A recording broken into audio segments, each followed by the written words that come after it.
Farm latest news nípa ọ̀rọ̀ Baba Ijesha òun lè fẹ́ gbọ́ yìí. And listen, if you know your Yoruba, call your people very close to Yoruba people, make they come write down for you for English. Because I no go school. Ṣé rí ọ̀rọ̀ tó ń lọ nípa ọ̀rọ̀ Baba Ijesha gangan òun lè fẹ́ gbọ́ yìí. Ṣé wọ́n pé tí punch paper tó bá fẹ́ gbọ́rọ̀ ẹ mọ̀ pé punch máa gbọ́rọ̀ straight ni. Àwọn náà tí rí nǹkan tó ń ṣẹlẹ̀ ní punch ṣe sọ̀rọ̀. Ọ̀rọ̀ tí punch sọ ọ̀rọ̀ tí pé artist kan ó accuse Baba Ijesha wípé ó rape òun ni punch gbé. Ṣẹ́gẹ́ òun ni punch gbé pé artist kan accuse artist kan pé ó ṣe nǹkan báyìí òun ni punch gbé. Punch sọ báwọn làwọn sọ ẹ̀rọ gbogbo ní sáwọn gbé. Ṣé wá rí ìwé ní Gistlover nínú agbára Ọlọ́run nínú ọdún yìí kọ́sùn tó lọ àṣírí ẹ̀ máa tú ó dẹ̀ máa regret gbèsè ayé ẹ̀ tó máa ń behind the screen Gistlover agbára Ọlọ́run. Torí pé ọ̀rọ̀ tèmi post ò gbé tán bí ayé tòun ṣe fẹ́ bàjẹ́ ló fi lọ gbé èyí tó jẹ́ kó gbé gbogbo tó bẹ̀rẹ̀ kan wá gbé tán agbára Ọlọ́run Gistlover nǹkan tí ó ju agbára ẹ̀ lọ́nà ọdún yìí ó máa rí ó dẹ̀ máa regret ó máa ké ẹ lọ kọ́lẹ̀ ẹ̀wọ̀n Nàìjíríà tí ó bá ṣẹlẹ̀ sí Gistlover. Nǹkan tó ṣẹlẹ̀ sí Baba Ijesha gangan òun lélẹ̀ as at yesterday Baba Ijesha sọ wípé òun accept pé òun lóun rẹ́pù o òun ò sọ wípé òun lóun rẹ́pù o ibi tóun ti sọ Baba Ijesha ní pé ibi tóun ti sọ wípé òun rape tóun ti sọ kọ́ máa play video ọmọlọ́mọ síta but tóun ti sọ kọ́ṣọ́ video ń pé òun sọ wípé òun rape ìyẹn number one. Ìkejì Baba Ijesha gẹ́gẹ́ bí nǹkan tí à ń gbọ́ àwọn fámílì ọmọ yẹn ṣe ń gbọ́ sí àwọn fámílì ọmọ yẹn àwọn náà tàn Baba Ijesha wá torí wípé ọmọ yẹn 14 years ló wà ó ti bàlágà wọ́n wá wò pé báwo lọmọ ìkéré ó máa sáré disvirgin ní time tower báwo ló máa sáré disvirgin ní age of 14 years old.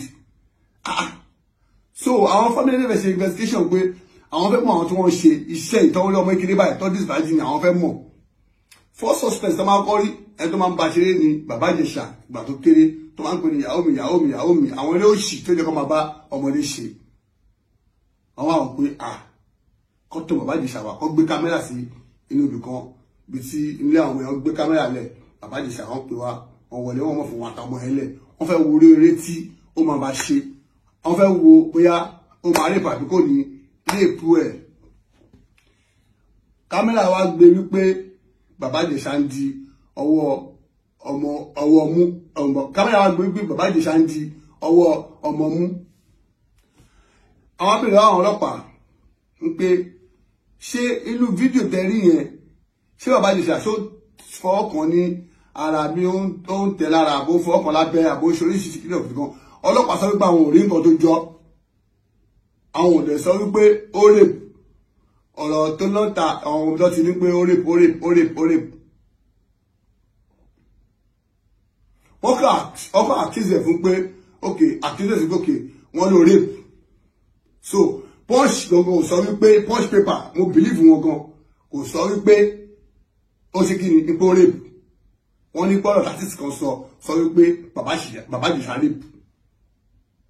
An artist àdẹ́sọ̀ ìkẹ́dẹ̀ rí inú ọ̀rọ̀ tó wù náà sọ owó kó sọ̀rọ̀ sókè ó ní wọ́n rí bá kìnnìkan kan ó rí bó ṣe kìnnìkan ìgbà tó máa fi parí ọ̀rọ̀ ìsàlẹ̀ ó ní if it is true ó ní tó bá jẹ́ pé òótọ́ ni òun fún ara òun máa discipline ẹ̀. Ìyá artist òun tákù Baba Ijesha wípé ó rape èmi ò support ẹ̀ ń pé kò rape àbò rape èmi ò ní sọ̀kọ́ tí èmi ò rí. So artist tó bẹ̀ wá rí Baba Ijesha pé ó rape ìgbà tó sọ́sọ́kè pé ó rape tó post ẹ̀ tó bu tó fi service tán ó wá sọ sí sàlẹ̀ wípé tó bá jẹ́ wípé òótọ́ ló rape lóòótọ́ ìwọ fún ara ẹ̀ máa rán lẹ́wọ̀n. ó ti kọ́kọ́ bú Bàbá Ìjẹ̀ṣà lókè ó ti rẹ́pìsì ó ti sẹ́yìn píṣọ́ sórí gúrú ó ti bu wọ́n Nollywood / Yorùbá actor celebrity I don't even know him ó ti sọ sókè ìgbà tó wá dé sàlẹ̀ ó wá ní wípé tó sọ̀rọ̀ ẹ̀ tó wá sọ pé tó bá jẹ́ pé òótọ́ ni nǹkan tó wọ́n náà ti confam tó ti ń gbé tó bá pẹ́ àwọn fans ẹ̀ náà jẹ́ ẹ̀wọ̀n tó yẹ pé wọ́n calm kó farabalẹ̀ ni wọ́n á rí nǹkan tí mò ń sọ. So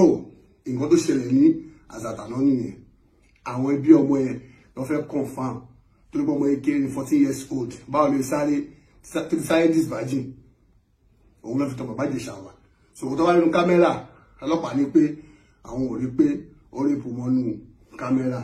àwọn ò dẹ̀ rí pé ó ń fọwọ́ kan níbi tí kò dàbọ̀ tí àwọn ò lè dájọ́ yẹn ó di ilé ẹjọ́ kóòtù dẹ̀ open báyìí kóòtù sí kíni kóòtù open nígbà tá a ti wá gbọ́ Bàbá Ìjẹ̀ṣà fún ara ẹ̀ náà kò ní lọ́yà for now so àwọn ẹbí ọmọ kẹ̀dẹ̀rẹ̀ wọ́n bí pé ó rẹ́pù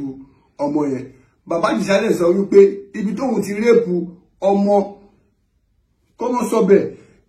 àbí kọ́ pé dókítà kọ́ ṣe ẹ̀fẹ̀sí ọ̀bùdá ẹ̀hún ó ṣá nǹkan tẹ̀mí gbọ́ nìyẹn so nǹkan tí mo rí mo ní sọ kò jù bẹ́ẹ̀ lọ latest news.